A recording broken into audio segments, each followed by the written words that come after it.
This is Total Outdoor Programming.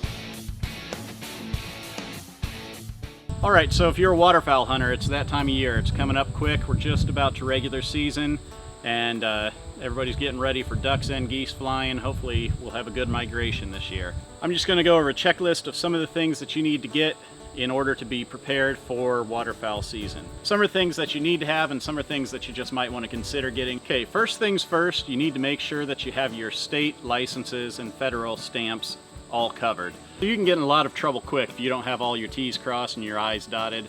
Number one, make sure that you have your federal migratory waterfowl stamp. And that's $15. You can get it pretty much any place, Walmart, any place like that that sells licenses. Second thing that you need is your migratory H.I.P number, and you can get that online, or you can also call in and get it. It's really easy to do. It takes a few minutes, and they're just going to ask you some questions about whether you hunted migratory birds last year or not.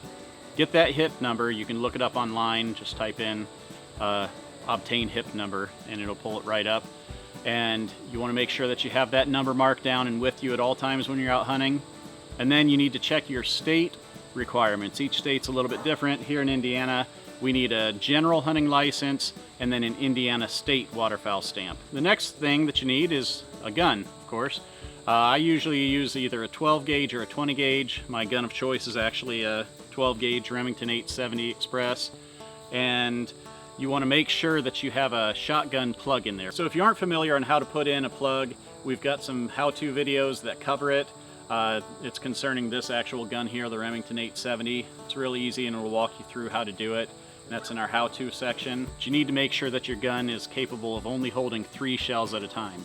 And double check, make sure that it's capable of holding only 3 2 3/4 inch shells, because even if you use 3.5 inch or 3 inch, if a conservation officer can squeeze 4 2 3/4 shells in, you're still going to get that ticket even if you don't have any 2 3/4 shells on you. The next thing that you need is steel shot or some type of non-lead shot that's approved.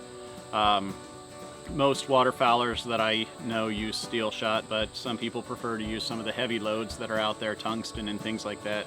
It's more expensive, but it is a little heavier, and so it performs a little bit more like lead.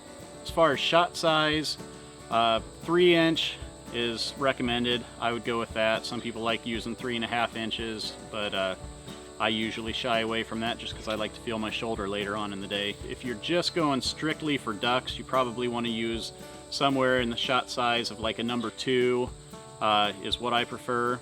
If you're going for geese, I'll usually use double B size shot. If I'm going to an area that has both ducks and geese and I feel like I'm going to have a shot at both, I'll typically use the double B. That way I know I'm at least equipped with a big enough size shot to be able to take down the bigger birds, the geese. So now that you've got all of your legalities covered and you've got your weapon covered, the next thing that you want to do is equipment. Definitely recommend decoys. You can get lucky and be in the right spot and just happen to have some pass-by shots, but most likely you're going to do a lot better if you have some decoys. You don't need big numbers, especially early in the season. 12 decoys is plenty, both for ducks or geese. As it gets later into the migration, you might find that you want to use a bigger spread. As far as decoy setups that you can use, you can go to our how-to section, and we've got a couple different decoy setups that I prefer to use based on what kind of situations you're facing for the day. It's also really important to have some calls with you. As far as the type of call, just use something that you're comfortable with and something that you've practiced with. That's the most important part. This here is just your standard duck call. This is a 6-in-1 duck call. It does some different things that you might have, pintail and wood ducks, things like that. And then your goose flute can cover several different types of sounds as opposed to a honker, which is a little bit harder to imitate some of those sounds. So highly recommended. It can get those birds to turn and look your direction. Main thing is just to avoid overcalling. If you want some tips on how to use these calls, we've got some other how-to videos that kind of explain it. We're not grandmaster callers, not competition callers, but hey, we can get some ducks turned our way with them, so check those videos out too. Some other things that definitely come in handy would be a pair of chest waders. You don't need that if you're hunting field setups like for geese or something like that. But if you're hunting over any water situation, a river, marsh, anything like that, they're definitely going to come in handy. Especially if you don't have a waterfowl retrieving dog. It really helps if you can get out there a little bit further to retrieve those ducks when they hit the water. So Pair of chest waders, neoprene is what I'd recommend. They keep you a little bit warmer. Definitely comes in handy. Also, neoprene wader gloves come up to here. That really helps later in the season as it gets ice cold out there and you're retrieving those decoys. You're gonna thank me later on if you've got neoprene gloves on. Taking those decoy strings in keeps you dry. A few other things that you might want to consider would be a thermos for coffee. So that always makes the day go by a little bit more enjoyable, having some warm liquid in your stomach. It's also a good idea when it comes to retrieving. Keep in mind when those birds are flying to try and shoot them in a distance where you're actually going to be able to retrieve them. There's nothing worse than hitting a duck and watching it land out past where you're capable of going or where you feel comfortable sending your dog out to retrieve if you have a dog. So try and keep those shots closer so you don't have to worry about that. And as the migration really kicks in, it really starts to get cold out there.